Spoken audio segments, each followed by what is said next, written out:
Hello everyone, Silent here, and welcome back to another Bedrock Edition tutorial. Today I'll be showing you how to build a super easy Wither killer in your Bedrock Edition worlds. This is basically the easiest and simplest way to farm the Wither boss and get a bunch of Nether stars without actually having to fight the Wither itself. We're going to be using the in-city gateway for today's tutorial, and there are two ways to use this. Either using it to kill the Wither and automatically get a bunch of easy Wither stars, or to trap the Wither and possibly use it for some redstone contraptions. As of 1.19.10, there is no safe way to farm the Wither underneath the main end portal in the end dimension. Basically, no matter what you do, it's either going to go through the portals and wreck the overworld, or just blow up and get escaped here in the end dimension, which of course is not a fun thing.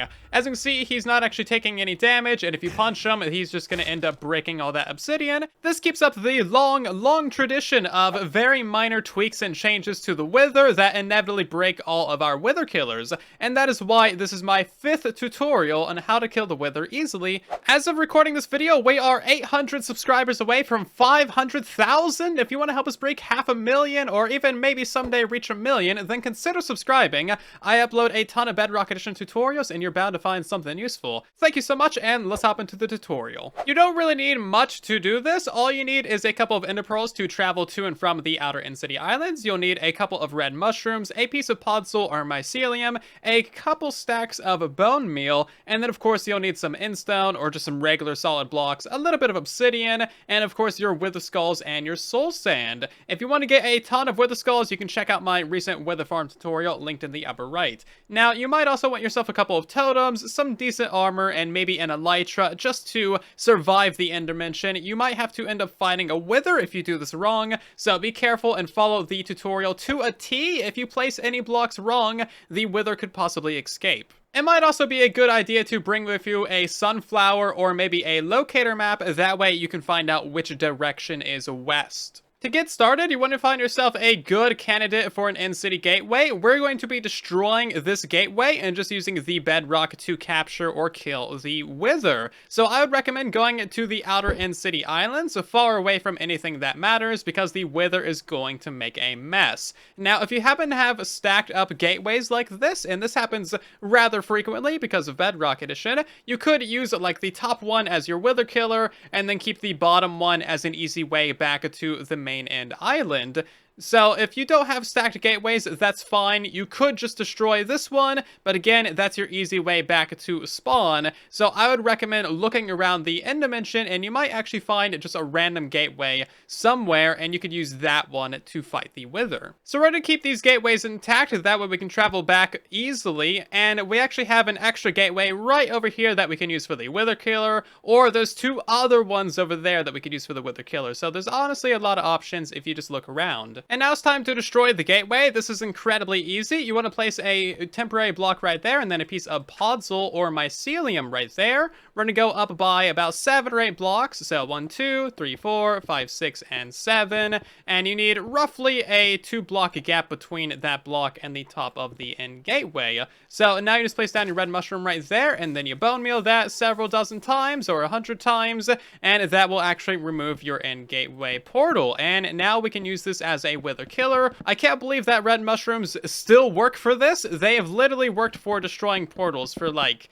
probably going on a decade. No joke. Like, this bug has been around forever. As of 1.19.10, this layout right here works incredibly well for breaking the in-city gateway, so try this out. It doesn't even take that much bone meal, and I'll let you guys know in the pinned comment down below if this method ever changes or breaks. Now that we have a broken in-city gateway, we can use it as a Wither cage or a Wither killer, but the first thing that we need to do is actually figure out which direction is west. So if you place down yourself a sunflower, the sunflower face is always going to be facing east. So that is east over there, meaning that this direction is west. You could also use a locator map, and the icon that your little indicator is pointing at is going to be west, because the top of the map is always going to be north. So if we turn to our left, that is west. So grab yourself some pieces of obsidian, and we're going to place the 3 pieces out at this layer going towards the west. And then all we need is a little bit of a little plus or T sign on the end of that,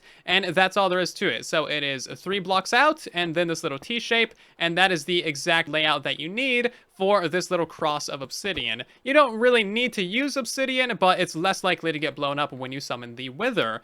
Now, very importantly, you need to place a piece of obsidian directly underneath the end portal itself. If you do not place this block here, the Wither's going to just fall straight through the portal, and then you'll have to fight a Wither, so make sure that you place that block there. Now, this is basically the orientation that you need for a Wither cage. If you want to have it be a Wither killer, where it actually automatically kills the Wither for you, you need to place obsidian in all of these blocks, and in these locations on top of it as well. Just basically an extra layer on the top and the bottom of it. Once you're absolutely sure that everything is built correctly, we can go ahead and place in our soul sand on this little plus sign right here, and then put in your 3 Wither skulls. And I would recommend having a little bunker down inside of the end island, because this guy is going to be shooting Wither skulls everywhere. You should see him spawn with his head in these layers right here, and now it is going to start blowing up and suffocating in that bedrock. It's going to take a couple of minutes for this Wither to actually die,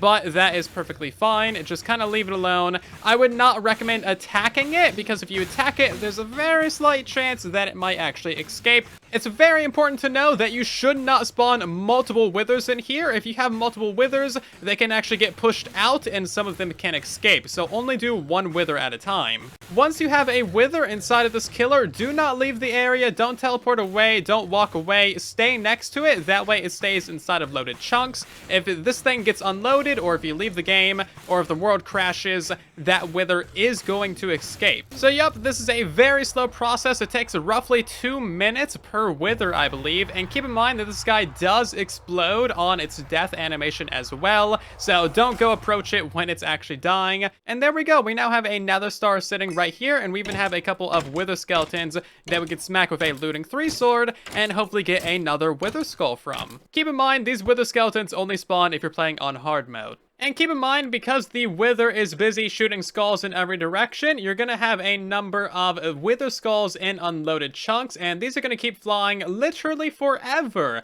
They do not despawn, which is something that I consider to be a bug. Now, as you can see, there's a lot of damage to the area, and that's why I recommend doing this on the outer end city islands, because none of this stuff actually matters. You can destroy the entire terrain, it's fine. And as you can see, you'll also need to rebuild your little summoning T sign right here. Put your blocks back on top of the gateway, put your blocks back on the bottom of the gateway, and then you are ready to go to summon another Wither and repeat the process. If you want a Wither cage, one that traps the Wither instead of kills it, then it's basically the exact same process, but you don't put any blocks on top of it, and you don't put any blocks right here. You just have the same summoning platform and the same 1 piece of obsidian underneath the gateway. So now when we summon in this Wither, it's not actually going to take any damage, and you'll notice that the head is right here in the open gap. And there we go, the Wither is now summoned in, and it's not taking any damage at all. Of course, I'm in creative, so the Wither's not going to be shooting at me,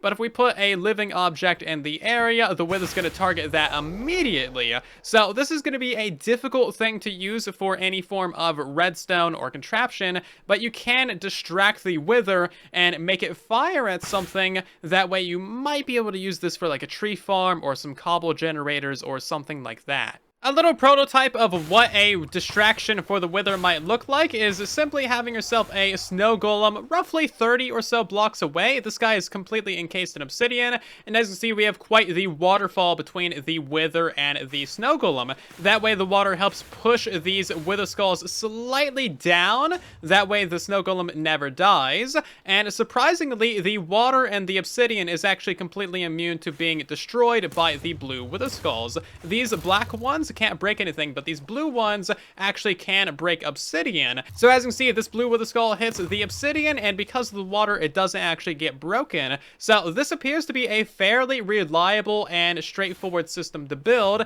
and you can be in survival in this area, and the Wither's not going to target you. As long as you got that snow golem over there, it's going to be distracting all of those Wither skulls. However, this is a proof of concept that you might be able to put a tree farm in this area, or some sort of cobble generator generator. That way you can actually break blocks using this guy, because if you have blocks within this little range of the Wither and then hit it with a snowball from a dispenser, that's gonna break all those blocks. So it's basically an automatic block breaker for you. Now keep in mind that this is not relog proof, so if you log out of the game or leave this area, this Wither is going to escape, like, basically immediately. Also, keep in mind that when you damage this Wither, it's not just going to break the blocks to the side of it, it's also going to break the block that is directly below the end gateway. So if this guy decides to do a dash attack or something like that, it could potentially fall straight down and escape the gateway. So if you are very technically inclined, then you might be able to turn this into something useful and reliable. However, it's kind of sketchy, as is anything regarding the Wither. If you want to learn more about Wither cages and all the tech that you can do with it, then check out the tutorial in the upper right. If you have any questions, comments, or concerns about today's tutorial, then let me know in the comment section down below. I'm always trying to help you guys out as best as I can. If you enjoyed today's video, then drop a like, as it helps out the video and the channel a ton. And if you're new here, then maybe consider subscribing to help us reach the next subscriber milestone, whatever that might be. Anyway, thank you so much. I'll see you guys down in the comment section in the next one. And then there was silence.